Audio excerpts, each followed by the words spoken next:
ज़्यादातर पाठशालाओं में ये देखा जाता है कि बच्चों को विभिन्न विषयों पर रटना सिखाया जाता है और समझ में नहीं आने पर सजा भी दी जाती है, जिसके चलते बच्चों को पढ़ाई बोझ सी लगने लगती है। लेकिन क्या आपने कभी खेल खेल में पढ़ाई देखी है? बच्चों को बीच बैठकर समझाते हुए शिक्षकों को देखा है? आप कहेंगे ऐसी पाठशाला कहाँ हो सकती है? तो चलिए महाराष्ट्र के गढ़चिरौली जिले की ओर, जहाँ शिक्षा की खूबसूरत तस्वीर देखकर आप भी कहेंगे पाठशाला हो तो ऐसी हो।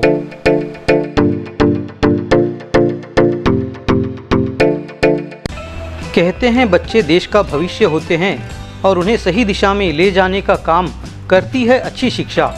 मगर आज भी देश के ऐसे कई क्षेत्र हैं जहां शिक्षा का उजियारा ठीक से नहीं पहुंचा है।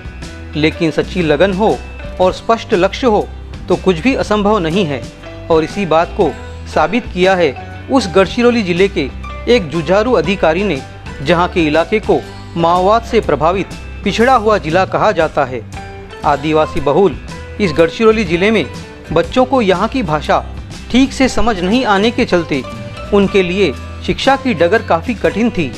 लेकिन इस क्षेत्र को पिछड़ेपन के अंधेरे से शिक्षा की रोशनी में ले जाने के लिए गढ़चिरौली जिला परिषद के मुख्य कार्यकारी अधिकारी कुमार आशीर्वाद ने एक ऐसी योजना फुलोरा की शुरुआत की जो यहाँ के बच्चों में शिक्षा की क्रांति ला रही है। इस जिले में ज़्यादातर गोंडी, माड़िया, तेलुगु, बंगाली और छत्तीसगढ़ी भाषा बोली जाती है, लेकिन उन्हें शैक्षणिक भाषा मराठी समझ में नहीं आती। ऐसे में विभिन्न प्रकार के खेलों और गतिविधियों द्वारा उन्हें उनकी भाषा के साथ पढ़ाई में रुचि पैदा करते हुए मुख्य भाषा और शैक्षणिक विषयों की ओर आकर्षित किया गया। इसके चलते इन बच्चों के शिक्षा के स्तर में काफ़ी सुधार देखा गया, जिसे देखते हुए फुलोरा योजना को वर्तमान समय में जिले की 697 पाठशालाओं में अमल में लाया जा रहा है। इस अनोखी योजना की सफलता को देखते हुए इसकी समीक्षा प्रधानमंत्री कार्यालय की ओर से भी की गई और केंद्रीय अधिकारियों ने पिछले दिनों यहाँ की कुछ पाठशालाओं का दौरा भी किया। वहीं फुलोरा योजना की ये खासियत है कि इसके अंतर्गत सामाजिक भावनात्मक विकास, सृजनशीलता का विकास, गणित और विज्ञान का विकास, ऐसे कई बिंदुओं को लेकर बच्चों में शिक्षा के प्रति जागरूकता लाई जा रही है। कारपोरेट शिक्षा को महत्व दिए जाने के इस दौर में गढ़चिरौली जिले की ये पाठशालाएं अपनी अनोखी शिक्षा पद्धति से देश को एक नई दिशा दिखा रही है। क्या है इस फुलोरा योजना की विशेषताएं? आइए जानते हैं गढ़चिरौली जिला परिषद के मुख्य कार्यकारी अधिकारी कुमार आशीर्वाद से। कॉन्सेप्ट ये है कि अभी तक इंडिया में स्कूल्स में रोड लर्निंग पे फोकस होता है, मतलब बच्चों को मेमोराइज करवाने पे फोकस होता है। जो भी कॉन्सेप्ट के जगह उनको मेमोराइज करवाया जाता है। फुलोरा जो उपक्रम है, इसमें हम एक्टिविटी बेस्ड लर्निंग पद्धति को फॉलो करते हैं। कोई भी चीज सीखना हो, जैसे एडिशन सीखना हो, तो उसके 4-5 तरह की गेम्स हैं, एक्टिविटीज हैं। पहले बच्चे वो एक्टिविटी करते हैं, वो गेम खेलते हैं।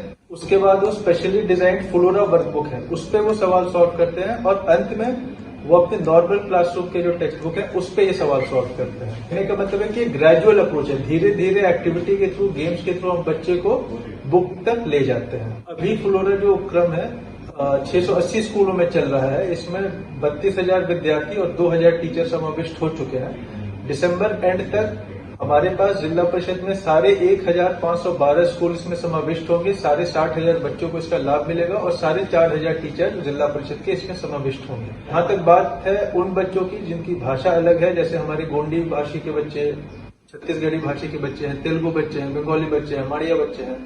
इनके लिए क्योंकि हम एक्टिविटी से सिखाते हैं तो इसमें भाषा का उनको ज्यादा प्रॉब्लम नहीं आता। पहले वो खेलता है, एक्टिविटी करता है, इसमें भाषा का उतना रोल नहीं रहता है। जब एक बार उस कॉन्सेप्ट क्लियर हो जाता है, जैसे एडिशन का कॉन्सेप्ट क्लियर हो गया, फिर उसको धीरे से हम बुक पे ले जाते हैं। तो इसलिए नॉर्मल तरीके में क्या होता है, उसको एडिशन भी नहीं पता और मराठी भाषा भी नहीं पता। अब उसको एक्टिविटी से पहले एडिशन का कॉन्सेप्ट सिखाते हैं, फिर उसके बाद उसको मराठी भाषा के थ्रू एडिशन को बेरिज कहते हैं, ये नंबर ऐसे लिखते हैं मराठी में, धीरे धीरे उसको ले जाते हैं। तो हमारे पास ऐसे जो बच्चे हैं उनको बहुत फायदा हुआ है, उनका लेवल काफी सुधरा है।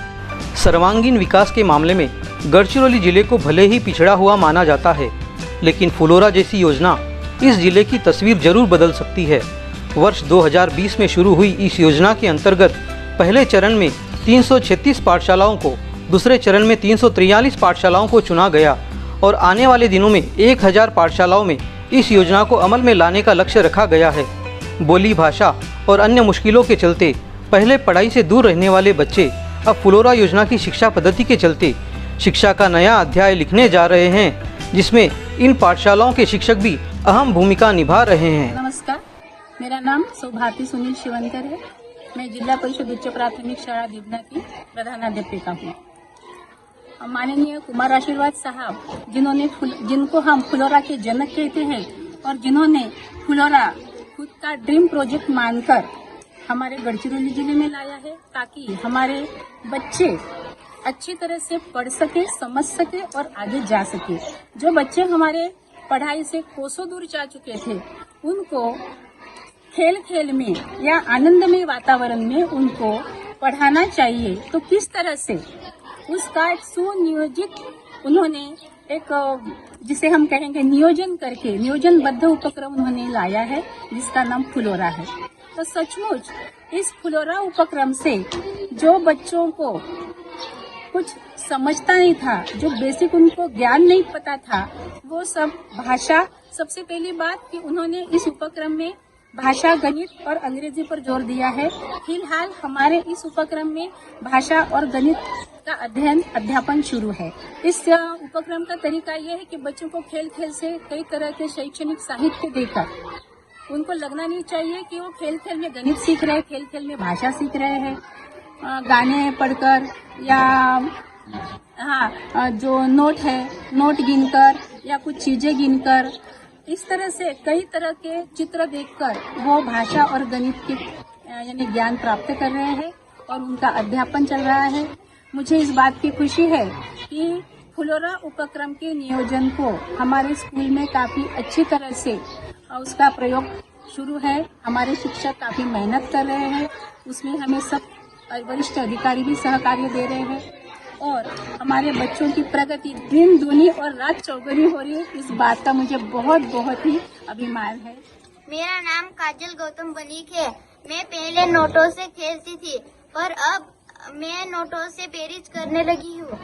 मेरा नाम जानवी नेताजी जैन है। मेरे स्कूल का नाम जिला परिषद उच्च प्राथमिक शाला दिबना है और मैं छठी कक्षा में हूँ। मुझे शैक्षणिक साहित्य से गणित करने के लिए बहुत अच्छा लगता है। शैक्षणिक साहित्य नोटों द्वारा करने को बहुत अच्छी लगती है। शिक्षा एक ऐसा पेड़ है जिसकी ठंडी छाया में बच्चों के बचपन को सुनहरा भविष्य मिलता है और यही भविष्य पूरी दुनिया को बदलने की ताकत रखता है। कुछ इन्हीं विचारों के साथ आगे बढ़ रही फ्लोरा योजना आज गढ़चिरौली जिले के उन दुर्गम गांवों की तस्वीर बदलने की ओर कदम बढ़ा रही है, जहां कभी विकास की किरण तक नहीं पहुंच सकती थी। हो सकता है आने वाले दिनों में गढ़चिरौली जिला परिषद की ये योजना पूरे देश के लिए वो प्रेरणा बने कि सभी पाठशालाओं में इसका अमलीकरण हो, क्योंकि शिक्षा के प्रकाश से सिर्फ एक व्यक्ति, एक परिवार नहीं, बल्कि समूचा समाज और पूरा देश रोशन होता है।